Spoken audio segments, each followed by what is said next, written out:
Hello, this is my 2014 NC Miata. I have owned this car for about 4 months now, and I can't say enough good things about it. It is so fun to drive. This is my first manual Miata.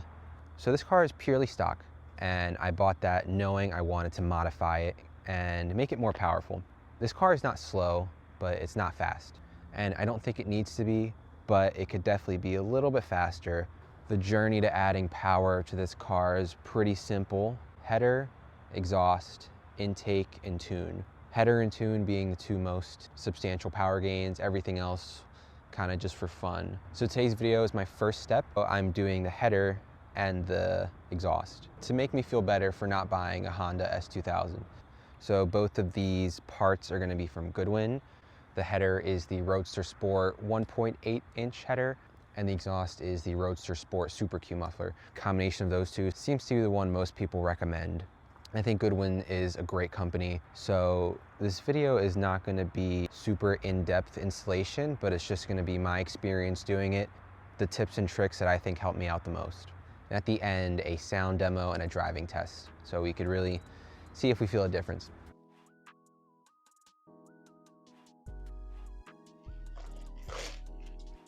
So for tools, besides having a bunch of normal and deep sockets, these are 3 tools that are pretty much essential.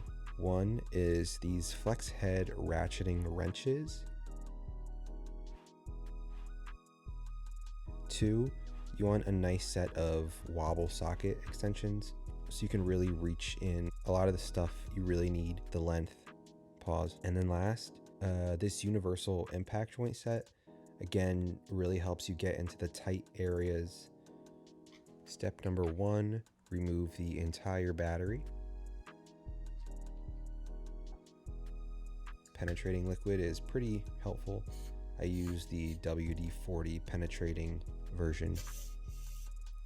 Got to get this heat shield off first. I think it's just 1, 2, 3 bolts that I can see. Got the bolt out. Had to go underneath with 2 extensions, but able to get it. Pretty much this is a recurring pattern for the entire install. It's just tons of different combinations of extensions and sockets, but I was able to get everything done with just a standard set, along with the new extensions and that impact joint set that I just mentioned earlier. Next, heat shield off. Let's go. Just as I was struggling with getting that bolt off, I finally got to it using an extension going under here. So everything is done except that one. I'm gonna try again. Hopefully I can get it. Oh, I got it. I got it. I think I actually got it earlier and did not even realize it. Again, this is one I could only reach with the flexing head ratchet, so I really don't know how else you could reach that without having something like that. Taking the header off the mid pipe wasn't that bad. Took a little bit of force to break the bolts, but they are super rusty. I have heard people replace these, so I think I'm going to look into that. I did end up using replacement bolts, and here are the exact ones.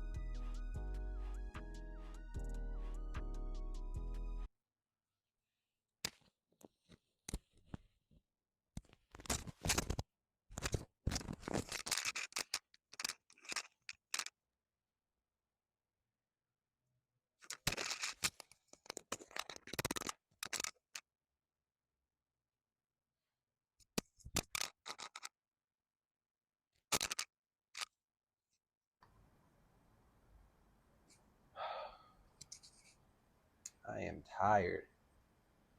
Taking a little break. But everything is always harder than you think it will be, so.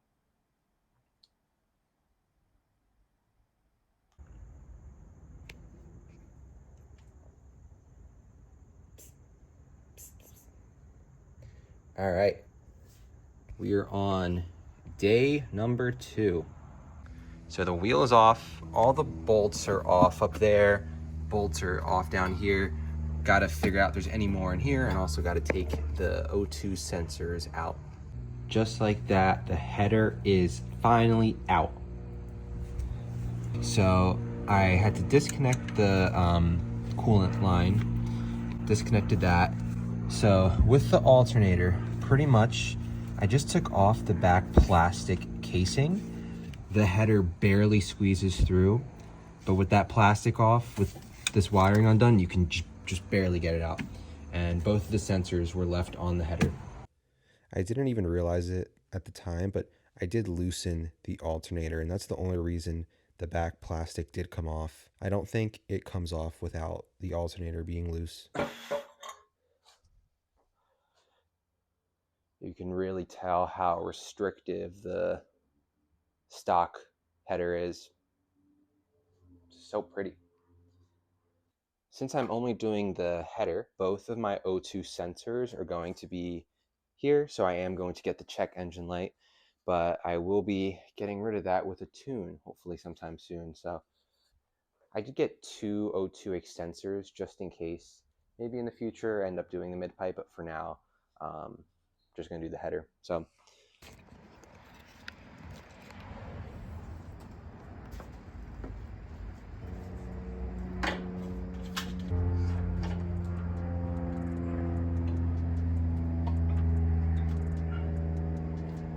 at this point, I was just so frustrated and tired and annoyed, so I didn't film anything. But I put the new header in.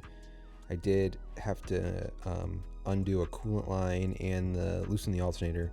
Again, 2 things I really tried to avoid doing, but I just couldn't do it without doing those things. Anyway, up next is the exhaust install, which I don't even really explain anything. It's just a super straightforward install, so here's just a little montage of me doing that.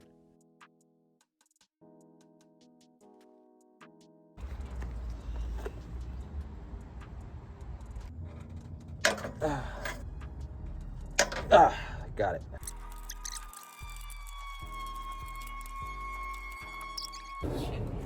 Got it.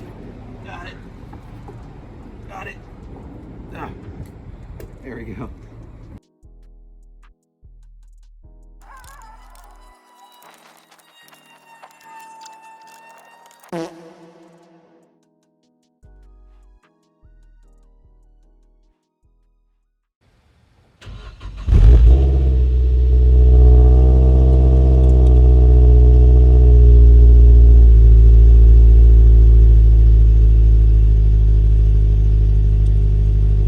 So, I wouldn't say it was too difficult. It's definitely a job you can do. You could do it in your back. It wasn't like a very difficult job.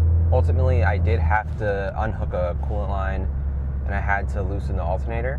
Those are just 2 things I was trying to avoid, but I couldn't get away without doing them. But it's not that bad. I think anyone can do it if they have the right tools. So now let's talk performance. So sound-wise, the car is so much deeper. You get like the ideal sound. It's not stupid loud, it's not annoying.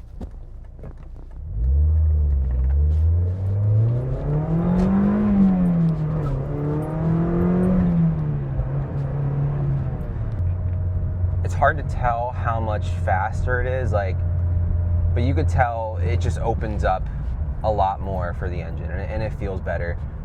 It is so worth the amount of money you spend because it's really not a whole lot.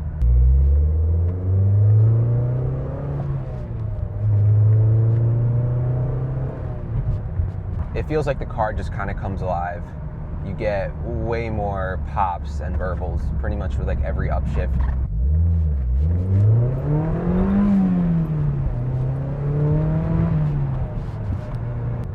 So next step would be getting a tune. I've already had this header on for like a couple 100 miles. No issues. My check engine light is on as expected.